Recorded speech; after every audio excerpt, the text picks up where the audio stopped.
Si vous avez vos Bibles avec nous aujourd'hui, ouvrez-les s'il vous plaît dans Romains chapitre 8 et Proverbes chapitre 20. Nous utiliserons plus de versets au fur et à mesure, mais ces deux-là sont pour notre texte. Tout d'abord, Romains 8, nous lirons deux versets, verset 14 puis verset 16.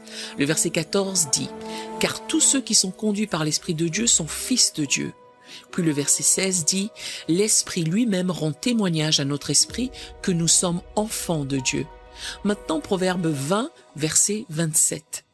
Le souffle de l'homme est une lampe de l'Éternel. Il pénètre jusqu'au fond des entrailles. C'est la traduction de King James qui dit « Le souffle de l'homme est une lampe de l'Éternel ». Mais une autre traduction dit « L'esprit de l'homme est la lampe de l'Éternel ». La lampe de l'Éternel. Je suppose que si nous modernisions cela, nous pourrions prendre une de nos ampoules électriques et dire que l'esprit de l'homme est l'ampoule de l'Éternel. En d'autres termes, ce que cela signifie, c'est que Dieu nous éclairera et qu'il nous guidera par notre esprit. Car l'esprit de l'homme est la lampe de l'Éternel.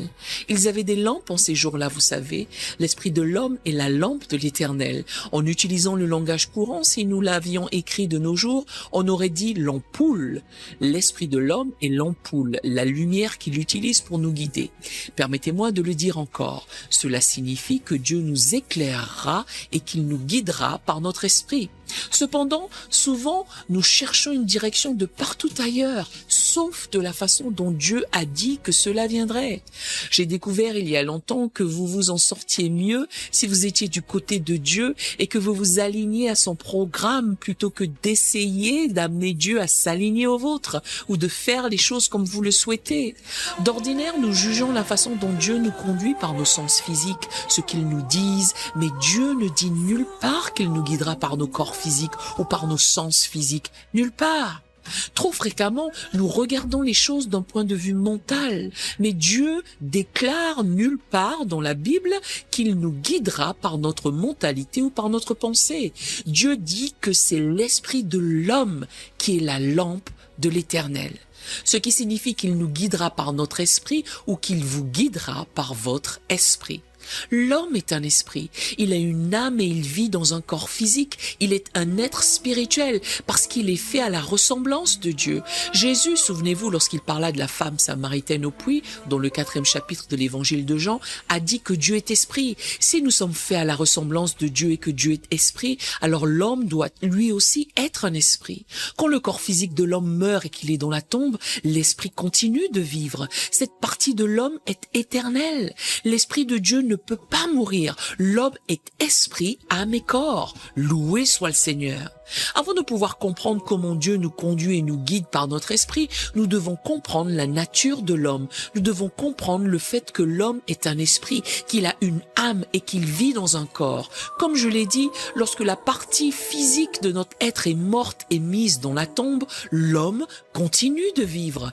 Paul parle de la mort physique dans le 1er chapitre de Philippiens. Remarquez ce qu'il dit au verset 23. « Je suis pressé des deux côtés, j'ai le désir de m'en aller et d'être avec Christ, ce qui de beaucoup est le meilleur. » Pour vous montrer qu'il parlait de la mort physique, il a ajouté au verset 24, « Mais à cause de vous, il est nécessaire que je demeure dans la chair. » Notez que Paul parle de la mort physique. Il a dit « Je suis pressé des deux côtés, j'ai le désir de m'en aller et d'être avec Christ. » Qui va partir? Moi?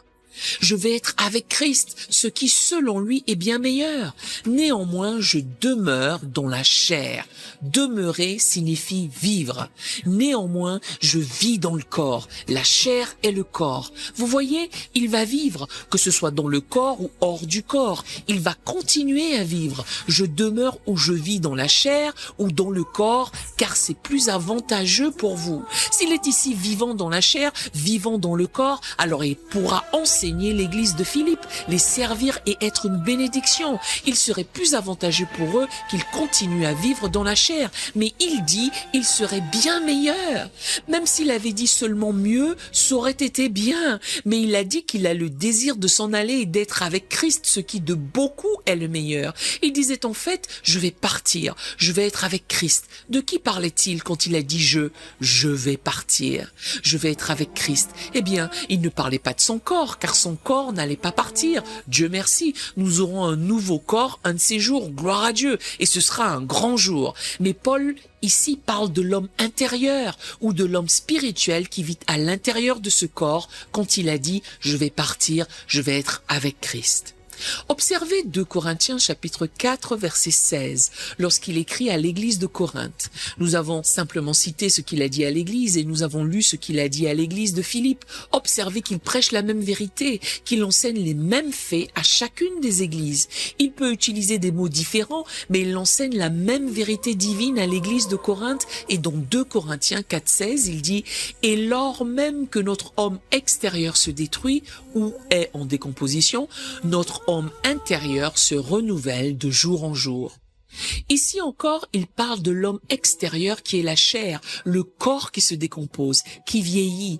Mais il parle aussi de l'homme intérieur qui est un homme spirituel, qui ne vieillit pas, qui ne sera jamais plus vieux, qui se renouvelle de jour en jour. Gloire à Dieu. Il y a un homme extérieur, il y a un homme intérieur. L'homme extérieur n'est pas le vrai nous. L'homme extérieur n'est que la maison dans laquelle vous vivez. L'homme intérieur est le vrai vous. Qu'est notre esprit? Paul, vous savez, dans 1 Thessaloniciens 5, 23, lorsqu'il priait pour l'église de Thessalonique, a dit « Je prie que le Dieu de paix vous sanctifie lui-même tout entier et que tout votre être, l'esprit, l'âme et le corps soient conservés irrépréhensibles lors de l'avènement de notre Seigneur Jésus-Christ. » Maintenant, qu'est notre esprit? Le texte avec lequel j'ai commencé dit « Tous ceux qui sont conduits par l'Esprit de Dieu sont fils de Dieu ». Puis le 16e verset nous donne un petit aperçu de la façon dont l'Esprit de Dieu nous conduit, parce que le verset 16 dit « L'Esprit lui-même rend témoignage à notre esprit que nous sommes enfants de Dieu ». L'autre texte dans Proverbe dit que l'Esprit de l'homme est la lampe de l'Éternel. L'Esprit de l'homme. Nous voyons ici qu'il parle de l'Esprit de Dieu et de l'Esprit de l'homme, que l'Esprit de Dieu rend témoignage à l'Esprit de l'homme et que l'Esprit de l'homme est la lampe de l'Éternel. Avant de pouvoir comprendre comment Dieu nous guide par notre esprit, parce que selon les versets que nous avons lus, c'est ainsi que Dieu nous guide, nous devons d'abord découvrir ce qu'est notre esprit. Cette partie de l'homme qui est esprit, car selon le verset de Thessaloniciens que nous avons cité, il parle de l'esprit, de l'âme et du corps. Gardez à l'esprit qu'il n'a pas dit dans Romains que l'Esprit de Dieu rendait témoignage à notre corps que nous étions enfants de Dieu. Il n'a pas dit que l'Esprit de Dieu rendait témoignage à notre âme ou notre pensée que nous étions enfants de Dieu. Il a dit que l'Esprit de Dieu rend témoignage à notre esprit. Il a dit l'Esprit de l'homme est la lampe de l'Éternel. Il n'a pas dit que le corps de l'homme était la lampe de l'Éternel. Il n'a pas dit que l'âme de l'homme, l'intellect de l'homme, la pensée de l'homme était la lampe de l'Éternel. Il n'a pas dit ça. Il a dit l'esprit de l'homme. Très bien. Qu'est notre esprit? Laissons la Bible nous le dire. Prenez 1 Pierre 3, 4. Quand Paul ici, dans 2 Corinthiens 4, 16, que nous venons de lire, parle de l'homme extérieur qui se détruit et de l'homme intérieur qui se renouvelle de jour en jour, il appelle notre esprit l'homme intérieur. Ici, dans 1 Pierre 3, 4, nous trouvons une autre expression à propos de cet homme intérieur. Paul l'appelle l'homme intérieur. Pierre l'appelle l'homme caché du cœur. Je veux que vous releviez cette expression dans ce passage, l'homme caché du cœur. Cet homme intérieur, comme Paul l'appelle, ou cet homme caché du cœur, comme Pierre l'appelle, est vraiment l'esprit de l'homme. Cet homme intérieur, cet homme caché, est un homme spirituel. Ce n'est pas un homme mental, ce n'est pas un homme physique, c'est un homme spirituel. Quand la Bible parle du cœur, elle parle de l'esprit, ou de l'homme intérieur, ou de l'homme caché. C'est lui l'homme réel. Cela vous aidera dans votre croyance et dans votre foi de penser ainsi. Cela m'a aidé il y a de très nombreuses années lorsque j'avais commencé à examiner la Bible sur ce sujet spécifique. Dans le Nouveau Testament en particulier, à chaque fois que le mot cœur est utilisé, si vous le remplacez par le mot esprit et pensez à l'esprit humain, vous aurez une image claire de ce dont on parle. Cet homme intérieur est un homme spirituel. Cet homme intérieur est le vrai vous. Vous pouvez à présent comprendre ce verset dans 2 Corinthiens 5, 17. Il prendra une nouvelle signification pour vous. Paul écrit encore à l'église de Corinthe Corinthes, si quelqu'un est en Christ, il est une nouvelle créature. Paul parle de l'homme intérieur, du vrai vous, l'homme réel, quand il dit si quelqu'un est en Christ. Il ne peut pas parler de l'homme extérieur, parce que lorsque vous êtes né de nouveau et que vous devenez une nouvelle créature, vous n'obtenez pas de nouveau corps ou un homme extérieur tel qu'il était. Dieu ne fait rien avec l'homme extérieur, c'est vous qui l'utilisez. Dieu fait quelque chose avec l'homme intérieur. Dieu ne se soucie pas de l'homme extérieur, c'est votre rôle. Découvrez ce que Dieu veut que vous fassiez de l'homme extérieur. Découvrez ce que Dieu veut que vous fassiez avec le corps et faites ce que la Bible dit. Dieu ne le fera pas et n'essayez pas de demander à quelqu'un d'autre de le faire à votre place. Vous devez le faire. Sachez que quand il dit que si un homme est en Christ, il est une nouvelle créature, il ne parle que de l'homme à l'intérieur qui est devenu une nouvelle créature. Nous n'avons certainement pas eu de nouveau corps quand nous sommes nés de nouveau. Quand vous êtes nés de nouveau, vous n'avez pas eu de nouveau corps. Mais le vrai vous, l'homme intérieur, est devenu un homme nouveau en Christ Jésus, une nouvelle créature. Généralement, dans nos discussions, nos termes sont tellement vagues lorsque nous décrivons les choses que nous rendons les gens confus. Pour moi, il serait simplement préférable de dire les choses comme la Bible le dit. Ne pas adapter la Bible à nos doctrines, mais faire en sorte que ce que nous croyons vienne bien de la Bible. Disons les choses comme la Bible le dit. Nous avons habituellement des services de consécration et c'est bien si nous savons ce que nous faisons. Des services de dévouement, les chrétiens viennent à l'autel, nous entendons les gens dire « consacrez-vous à Dieu, donnez-vous à Dieu ». Eh bien, vous voyez cet homme à l'intérieur, vous ne pouvez pas le donner à Dieu si vous êtes chrétien, car il appartient déjà à Dieu. Vous ne pouvez pas me donner quelque chose qui m'appartient déjà. Vous ne pouvez pas me donner cet étui de Bible, c'est déjà le mien. Vous ne pouvez pas me donner la Bible qui est dans l'étui, elle m'appartient déjà. N'est-ce pas vrai? Si vous disiez, lorsque nous avons notre service de consécration, de dévouement, que vous veniez consacrer votre corps, ce serait une autre histoire. Mais nous n'avons pas rendu les choses claires. Alors certaines personnes continuent de faire la même chose depuis 40 ans. Elles se font consacrer, mais elles ne sont ni plus dévouées, ni plus consacrées qu'elles ne l'étaient il y a 40 ans, lorsqu'elles ont commencé. Amen. Je les vois avoir des services de consécration pour les chrétiens où ils chantent « Viens dans mon cœur ». Eh bien, si vous êtes chrétien, il est déjà dans votre cœur. Il ne va pas y entrer, il est déjà là-dedans. Je parle de consécration, je ne parle pas de traiter avec les pécheurs, pas d'un service d'autel pour les pécheurs. Je parle du service de dévouement, de consécration lorsque tous ceux qui s'approchent sont chrétiens et que quelqu'un commence à chanter « Viens dans mon cœur, viens dans mon cœur, Seigneur Jésus, viens aujourd'hui y rester ». Il est déjà venu y rester. Puis-je les vois revenir la nuit suivante, chanter la même chanson pour les mêmes personnes. Pas étonnant qu'ils n'aient jamais été dévoués ou consacrés. Ils ne savent pas ce qu'ils font. Comme je l'ai dit, permettez-moi de le répéter, nos termes sont si vagues dans leur description des choses qu'ils prêtent à confusion. Il serait mieux pour nous de dire simplement les choses comme la Bible le dit. Par exemple, ce verset que j'ai cité plus tôt dans 1 Thessaloniciens 5, 23, où Paul a dit « Je prie Dieu que tout votre être, l'esprit, l'âme et le corps soient conservés irrépréhensibles lors de l'avènement de notre Seigneur Jésus-Christ. » Ici, Paul prie pour l'église de Thessalonique et il commence par l'intérieur, la partie la plus profonde de l'homme, le cœur de son être, qui est son esprit, et on vient ensuite à l'extérieur, l'âme et le corps. Il commence par l'homme intérieur et finit par l'homme extérieur. Avez-vous déjà remarqué, et je l'ai vu faire depuis de nombreuses années, que la plupart des gens citent mal ce verset? Ils mettent le corps en premier au lieu de l'esprit, parce qu'ils sont plus conscients du corps qu'ils ne le sont de l'esprit. J'ai décelé cela maintes fois, même en lisant des sermons que les gens prêchaient ou des messages dans des magazines. Au lieu de corriger la déclaration avec le bon verset, celui qui a édité le sermon l'a cité et écrit tel que celui qui prêchait l'avait cité. En fait, j'ai rarement entendu un orateur le dire correctement. Je suis dans le ministère depuis 43 ans et je suis un observateur très attentif. Très rarement, voire jamais, ai-je entendu un orateur le dire correctement. Ils disent toujours, Paul a dit, je prie Dieu que le corps, l'esprit et l'âme, mais il ne l'a pas dit de cette façon. Ils mettent le corps en premier. Il n'a jamais mis le corps en premier. L'esprit, l'âme et le corps. Comme je l'ai dit, la raison pour laquelle les gens le disent de cette façon est qu'ils sont plus conscients de leur corps qu'ils ne le sont de leur esprit. Mais nous devons devenir plus conscients de l'esprit si nous voulons être conduits par l'Esprit de Dieu. Et si nous savons que l'Esprit de Dieu nous conduit par notre esprit, nous devons devenir plus conscients de l'esprit, sinon nous allons tout rater. Nous devons nous considérer comme des êtres spirituels qui ont une âme et qui vivent dans un corps. Quelle est la différence entre l'esprit et l'âme? L'esprit et l'âme ne sont pas les mêmes. Je le sais par expérience et c'est un sujet difficile.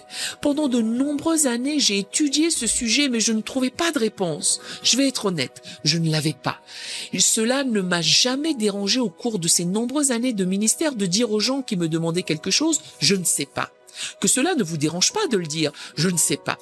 Parce que si vous saviez tout, nous devrions tous commencer à vous suivre. Mais bon, nous ne le ferons pas. Nous allons plutôt commencer à prier pour vous parce que nous savons que vous montez. Amen.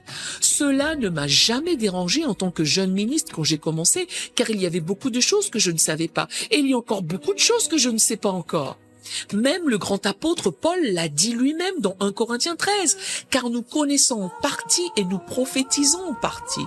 Si vous vous arrêtiez pour penser à ce qu'il dit, cela vous aiderait. Cela ne vous gênerait pas, cela vous aiderait. Paul a dit, je ne sais pas tout. Même dans mes prophéties, je ne prophétise qu'en partie. Vous ne pourrez jamais tout dire, même en prophétie. Ce ne sera pas le tout. Pas tout entièrement, raison pour laquelle vous ne pouvez pas que la suivre elle seule. Est-ce que vous m'entendez? Parce que c'est en partie. Amen. Mais merci Seigneur pour ce que nous savons. Loué soit le Seigneur. Je me souviens donc il y a plusieurs années de cela, lorsque j'étudiais ce sujet et que je faisais mes recherches, j'ai posé des questions à différents ministres du plein évangile, oui, des enseignants éminents dans le mouvement pentecôtiste du plein évangile, puis à d'autres ministres qui étaient également tous des ministres exceptionnels du pays. J'ai pris les enseignements, les livres de référence utilisés dans l'enseignement de nos principales écoles bibliques, les écoles bibliques pentecôtistes et certains des principaux séminaires de notre nation pour voir ce qu'ils enseignaient au sujet de l'homme. Aucun d'eux ne m'a satisfait. En fait, aucun d'eux n'était scripturaire. Ils étaient comme la Bible le dit en partie, la plupart, voire tous. J'ai posé des questions à des enseignants exceptionnels dans le mouvement des Assemblées de Dieu, des enseignants éminents du mouvement Foursquare et d'autres dans le mouvement pentecôtiste. Ensuite, j'ai écouté de très près les conversations que ces ministres avaient sur certains de ces sujets. Quelle est la différence entre l'âme et l'esprit? Et l'un d'eux, le regard vide, me dit... Eh bien, j'ai toujours pensé que c'était exactement la même chose. C'est exactement ce que chaque enseignant pentecôtiste de renom en Amérique m'a dit. J'ai répondu, mais comment peuvent-ils être les mêmes? Comment pouvaient-ils être les mêmes? Quand Paul dit par l'Esprit de Dieu dans Hébreux 4,12 que la parole de Dieu est vivante et efficace, plus tranchante qu'une épée quelconque à deux tranchants, pénétrante jusqu'à partager âme et esprit, donc, si vous pouvez les diviser, ils ne peuvent pas être la même chose. Est-ce exact? Et je serai honnête avec vous, je ne pouvais tout simplement pas trouver la réponse que je cherchais depuis 15 ans, pour laquelle j'ai étudié attentivement et travaillé très tard dans la nuit. Je peux vous dire que certains des enseignants auxquels j'ai demandé, et je ne mentionnerai pas leur nom, des enseignants exceptionnels que j'ai interrogés lors d'une conversation personnelle, avaient le regard vide de toute expression quand ils m'ont dit « Eh bien, je pensais que c'était la même chose ». Quelle est la différence entre l'esprit et l'âme? Je leur ai dit, je l'ai cru moi aussi une fois. Et s'il vous plaît, ne retournez pas chercher certains de mes anciens sermons qui datent d'il y a quelques années, car vous m'entendrez dire la même chose qu'eux, car c'est d'eux que j'avais tiré mon information. Mais j'ai découvert que, comme eux, j'avais tort. La parole de Dieu est vivante et efficace, plus tranchante qu'une épée quelconque à deux tranchants, pénétrante jusqu'à partager âme et esprit. Nous n'avons pas été en mesure de les diviser comme nous le devrions, parce que nous sommes plus conscients de l'âme que de l'esprit.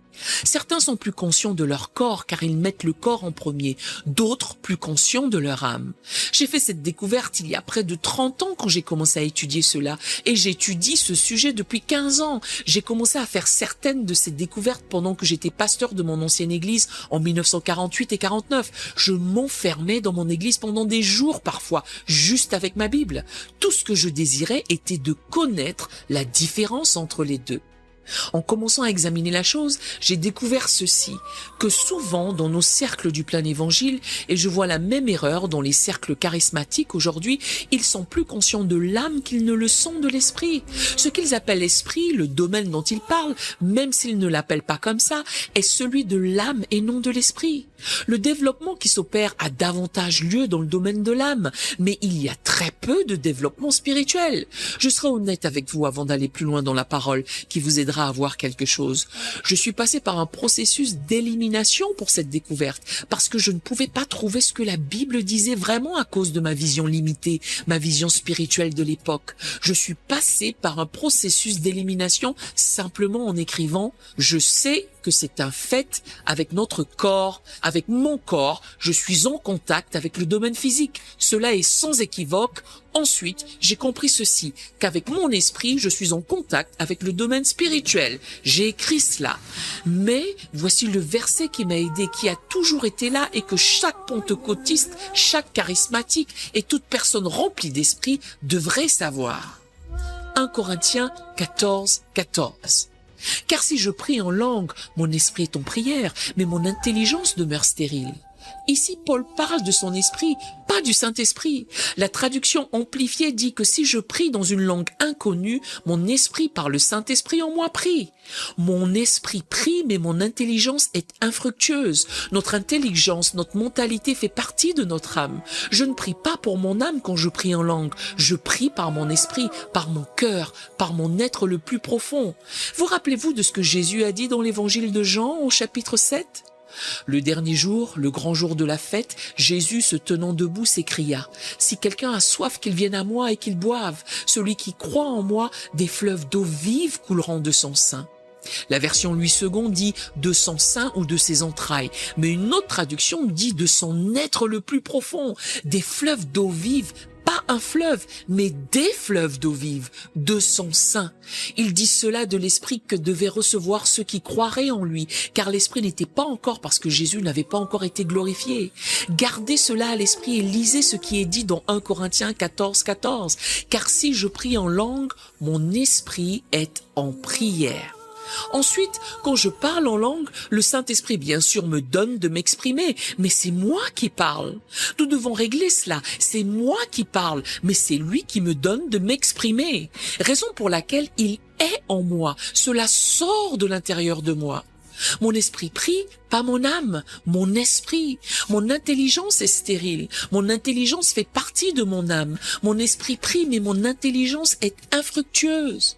Un pasteur m'a dit un jour, sa femme était là, et quand ils m'ont dit cela, leur fille était déjà mariée. Ils ont dit que quand leur fille était petite, ils ont juste eu 2 filles. L'une d'elles, lors d'une de nos réunions de réveil, avait reçu le baptême du Saint-Esprit, où elle était remplie du Saint-Esprit, peu importe la manière dont vous le dites. Ils ont dit qu'en fait, des gens priaient autour de l'autel, et ces petits-enfants étaient tout seuls et il n'y avait aucun adulte là-bas avec eux. Le Saint-Esprit est descendu sur cette petite fille de 6 ans. En ce temps-là, elle ne commençait l'école qu'à l'âge de 7 ans. Donc elle n'avait même pas commencé l'école. Elle a couru vers sa mère, la main sur son ventre. Elle a dit « Maman, maman, cette chose vient de sortir de mon ventre ». Elle parlait du parler en langue. Cette petite fille avait plus d'acuité dans les choses de l'esprit que certains pasteurs du plein évangile que je connais. Amen. C'est sorti de mon ventre. C'est ce que la Bible dit. De son sein, de ses entrailles, des fleuves d'eau vive couleront. Amen. De votre être le plus profond. C'est ça, l'esprit de l'homme. Il est nécessaire pour nous de connaître la différence entre l'âme et l'esprit et de localiser l'esprit. Revenons au verset qui nous dit qu'il va nous guider par notre esprit. Plus nous sommes conscients de notre esprit, plus nous en savons sur lui, plus nous pouvons être guidés. Moins nous en savons, plus nous sommes conscients de l'âme, plus nous sommes conscients du corps. Par conséquent, nous raterons complètement la partie spirituelle. Raison pour laquelle c'est très difficile pour certains de comprendre certaines choses, car ils vivent tellement dans la conscience de leur corps ou dans le domaine de l'âme, car si je prie en langue, mon esprit est en prière, mais mon intelligence demeure stérile. Notre intelligence fait partie de notre âme. Rappelez-vous, j'ai dit que j'avais suivi le processus d'élimination. Je savais que c'était avec mon corps que j'étais en contact avec le monde physique. Je savais que c'était avec mon esprit que j'étais en contact avec le monde spirituel. Cela ne laissait qu'une seule autre partie de moi qui n'était en contact avec aucun de ces autres mondes. C'est alors que j'ai compris que ça devait être avec mon âme que j'étais en contact avec le monde intellectuelle. Cela m'a aidé à voir. Quand j'ai écrit cela sur le morceau de papier, c'est là que j'ai compris. Paul a dit, mon intelligence demeure stérile. Quand je prie en langue, je ne prie pas par mon âme, je ne prie pas par mon intellect ou par mes pensées. Ce n'est pas mon âme qui prie. Si je prie en langue, c'est mon esprit qui prie.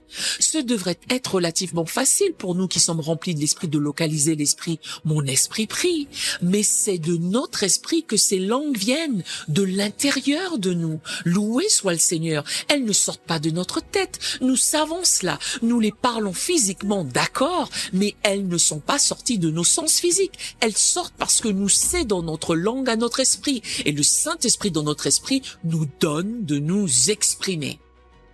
Revenons à cette expression. Ici dans Proverbe 20, 27. Revenons en arrière et regardons à nouveau cette expression. À la lumière de tout ce que j'ai dit, je pense que cela prendra un tout nouveau sens pour nous. Souvenez-vous, Paul dit que si je prie dans une langue inconnue, mon esprit prie. L'esprit de l'homme est la lampe de l'Éternel. Il pénètre jusqu'au fond des entrailles. Le voilà encore ce mot entrailles. Dans l'évangile de Jean chapitre 7, que nous avons déjà cité, des versets 37 à 39, si quelqu'un a soif, qu'il vienne à moi et qu'il boive. Celui qui croit en moi, des fleuves d'eau vive couleront de son sein. Comme dit l'Écriture, il dit cela de l'Esprit que devaient recevoir ceux qui croiraient en lui, car l'Esprit n'était pas encore, parce que Jésus n'avait pas encore été glorifié. Lorsqu'on a reçu le Saint-Esprit et puisqu'on est rempli du Saint-Esprit, des fleuves d'eau vive couleront de notre sein. Une autre traduction dit « de son être le plus profond couleront des fleuves d'eau vive ». Encore une fois, permettez-moi de vous rappeler 1 Corinthiens 14, 14. Je vais lire la traduction amplifiée. Cette fois, si je prie dans une langue inconnue, mon esprit par le Saint-Esprit en moi prie. Lorsque vous priez en langue, cela sort de votre être le plus profond, de vos entrailles ou de votre esprit. C'est de là que ça vient. Et parce que vous avez reçu le Saint-Esprit qui réside dans votre esprit, donne à votre esprit de s'exprimer et vous parlez. Par conséquent, lorsque nous lisons que l'esprit de l'homme est la lampe de l'Éternel, il pénètre jusqu'au fond des entrailles, nous voyons que l'esprit de l'homme est notre être le plus profond, le vrai homme. Vous pouvez désormais comprendre autre chose et le voir plus clairement. Toutes les directives et directions que j'ai jamais eues sont sorties de mon esprit. La plupart sont venues quand je priais en langue. Vous pouvez en comprendre la raison, parce que vous voyez, votre esprit est actif. Soit dit en passant, l'une des raisons pour lesquelles nous échouons si lamentablement dans le monde de l'Église dans son ensemble est que nous n'avons qu'une manière de prier. Nous prions avec notre intelligence des prières mentales. Nous nous efforçons de mener des batailles spirituelles avec des capacités mentales, au lieu de prier avec notre esprit. J'ai découvert il y a longtemps que dans chaque crise de la vie, j'ai appris à chercher mon esprit à l'intérieur de moi et j'ai appris à prier en langue. Et pendant que je prie en langue, la direction vient de l'intérieur de moi parce que mon esprit est actif. Mon corps n'est pas actif, ma pensée n'est pas active, mon esprit est actif et c'est par lui qu'il va me guider. Parfois, pendant que je prie en langue, je reçois une parole qui n'est pas en anglais, que j'interprète parfois, et c'est par l'interprétation que je reçois une direction. Ce n'est pas le cas la plupart du temps, juste occasionnellement. Mais souvent, quand je prie en langue, ça monte à partir d'ici. Il est difficile d'expliquer les choses spirituelles de la manière naturelle, mais ça monte en moi. Vous sentez que quelque chose monte en vous. Ça commence à prendre forme, et vous ne pouvez dire à personne comment mentalement vous saviez que cela vous a sauvé la vie, parce qu'il ne comprendrait pas, mais vous savez exactement à l'intérieur de vous. C'est un tel encouragement car vous savez que quand vous ferez face à une autre crise, vous saurez d'où vous viendra le secours. Vous saurez comment l'obtenir. M'écoutez-vous ? Depuis que j'ai été guéri, depuis que je suis né de nouveau, depuis que je suis devenu une nouvelle créature remplie du Saint-Esprit, quand la maladie venait à ma rencontre, et nous ne devons pas prendre ces choses à la légère, mes amis, quand la maladie venait à moi, et plusieurs fois pour être exact à ce sujet, 3 fois déjà, depuis que j'ai été guéri en 1934, à 3 occasions différentes, la mort est venue pour attaquer tout mon corps. Je n'aurai pas le temps d'entrer dans les détails, mais je me souviens que j'avais quitté ma dernière église pour aller dans l'évangélisation Convention en 1949. Eh bien, quand vous décidez d'obéir à Dieu, ne trouvez pas cela étrange que chaque diable en enfer se déchaîne contre vous. Parce que si le diable peut vous garder loin de la volonté et du plan de Dieu, dans une certaine mesure, il va pouvoir vous dérouter de la volonté et du plan de Dieu qui bénirait les autres, particulièrement si vous êtes dans le ministère. Et je serai honnête avec vous, sur une période de quelques mois, sur une période de 5 mois, j'ai combattu plus de diables, plus de démons et plus de mauvais esprits que je ne l'ai fait en 15 ans de ministère réunis, multipliés par 3, on aurait dit qu'ils me suivaient tous à la trace. Personne n'aime être parti de la maison, surtout quand on est un jeune homme, au début de la trentaine, 32 ans, les enfants laissés à la maison, ma femme qui doit assumer toutes les responsabilités, et j'ai simplement décidé que c'était un prix trop élevé à payer.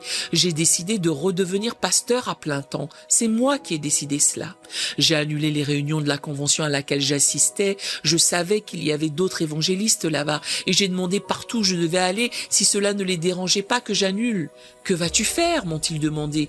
J'ai dit que je retournais au pastorat. J'ai juste fait une réunion après cette convention parce qu'il y avait déjà des annonces de fête et je ne voulais pas les laisser en plan.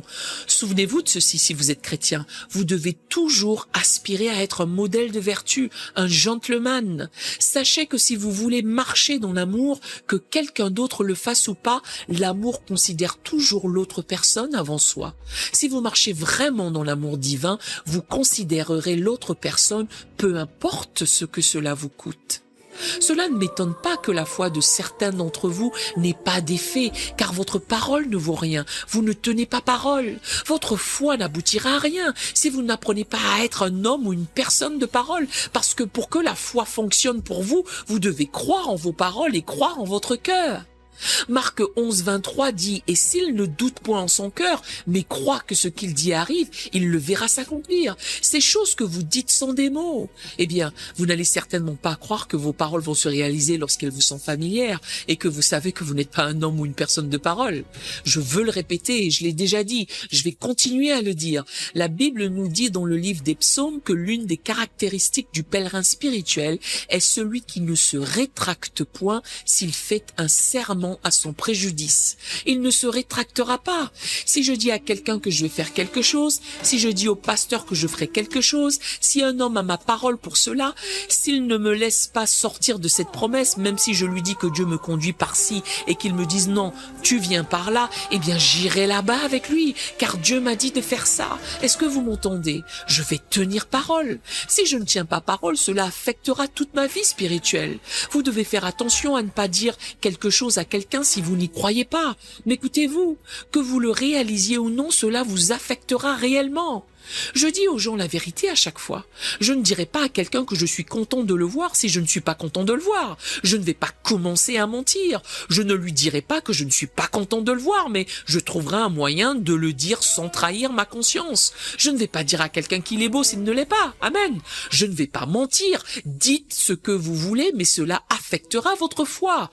Voyons, ce n'est que de la gentillesse. Non, non, ça ne l'est pas. C'est rusé. C'est être rusé. Votre foi ne fonctionnera pas parce qu'après tout, vous ne croyez pas vous-même en vos propres mots parce que vous n'avez jamais tenu parole avec quiconque.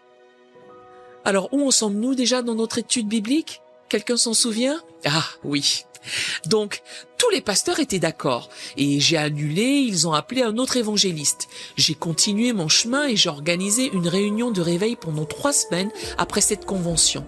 Et il était programmé que j'aille prêcher un certain dimanche dans une certaine église. Bonne église, église du plein évangile, la plus riche financièrement dans cette partie de l'État. Une seule église avait plus de gens qu'eux. Par conséquent, du point de vue des membres, c'était la 2e plus grande église de cette partie de l'État. Mais financièrement, c'était la plus riche car ils payaient davantage les pasteurs.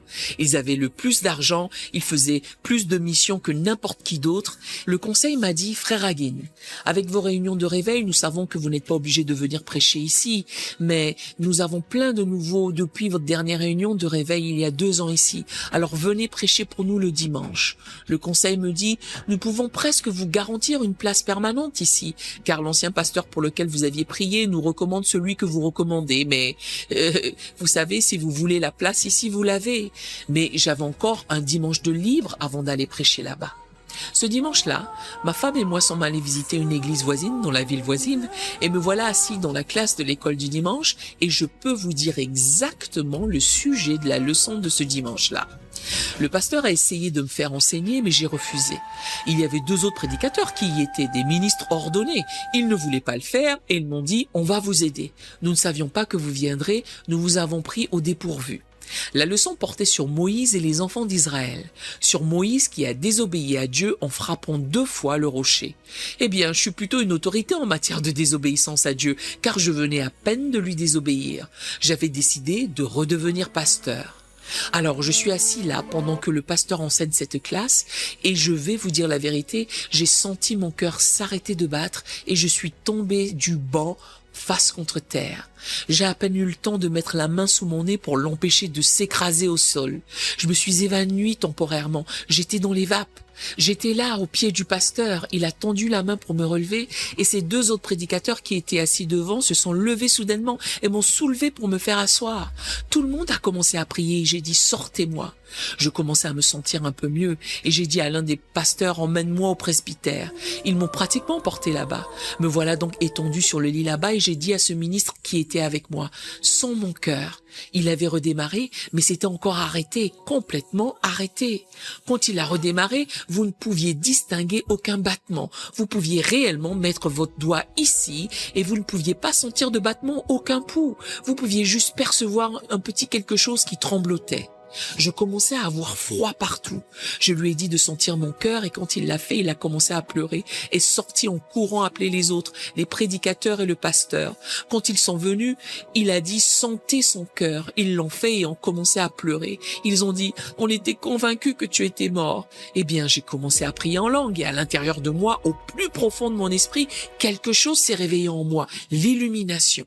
Cela a commencé à prendre forme et je savais qu'à cause du péché, j'avais failli à Dieu. Mais j'ai vu à quel point j'avais failli, comment par ma désobéissance, j'étais entré dans le territoire du diable, où il pouvait m'attaquer. Non, ce n'est pas Dieu qui me l'avait envoyé. Et j'ai dit au Seigneur, Seigneur, d'accord, je te promets qu'aussi longtemps que je vivrai, je ne nourrirai plus jamais l'idée d'être pasteur d'une église, à moins que tu ne le mettes dans mon esprit. Je savais que j'avais fait ma part, mais quelque chose d'autre s'est éveillé en moi. Je savais à l'intérieur de moi, par l'illumination intérieure, que ma femme avait sa part à faire. Je ne savais pas ce que c'était. Elle ne m'avait rien dit. J'ai dit à l'un des prédicateurs, va chercher ma femme rapidement. Il a couru vers le bâtiment de l'école du dimanche, est allé à la classe biblique pour femmes et a regardé à l'intérieur. Déjà, l'Esprit de Dieu avait alerté ma femme. Elle ne savait pas pourquoi, mais à l'intérieur d'elle, elle avait cette inquiétude. Elle savait, je ne sais pas comment, mais elle savait que quelque chose n'allait pas avec moi. Elle rassemblait déjà sa Bible, son sac à main, son livre d'école du dimanche pour se préparer à quitter la pièce quand elle a vu ce monsieur venir vers elle. Il lui a dit ce qui s'était passé. Elle est venue dans la pièce et tombée à mon chevet, a mis sa main sur moi et a dit « Mon Dieu, j'ai l'impression que c'est ma faute ».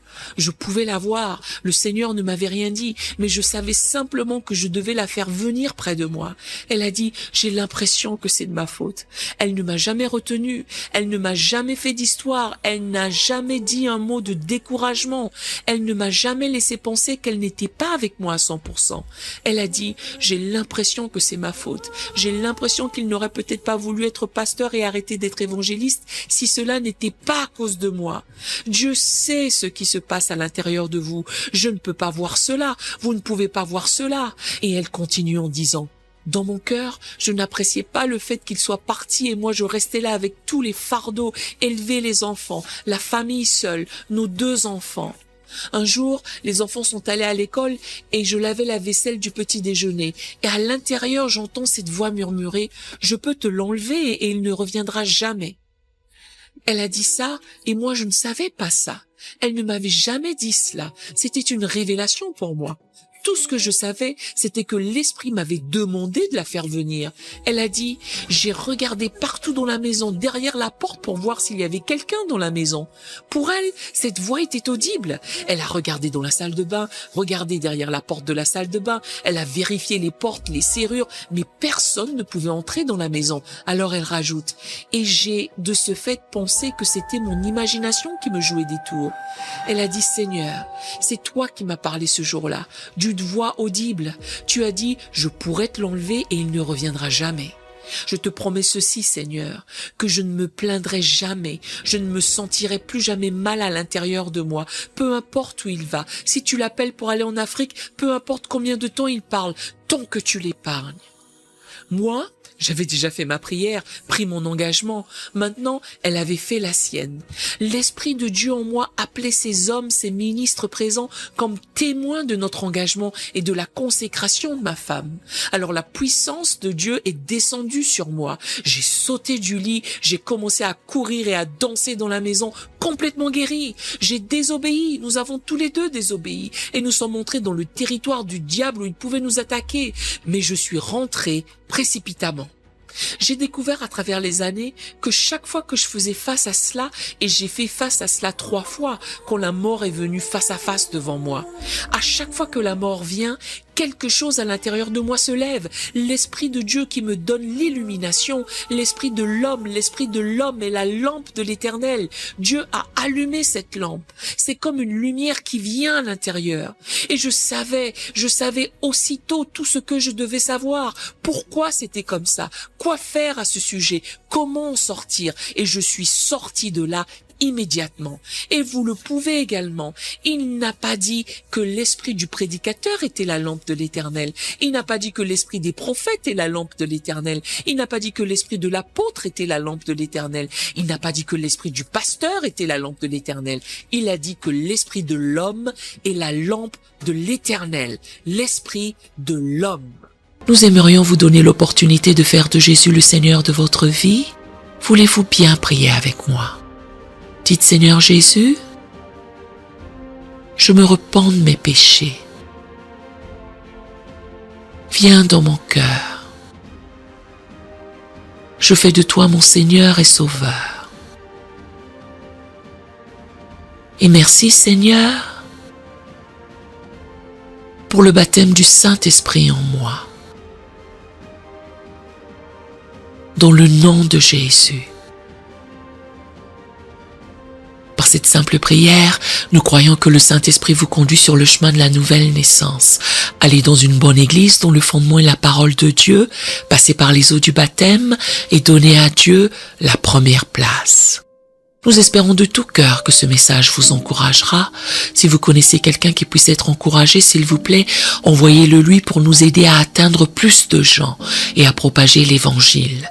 Édifions le corps de Christ ensemble.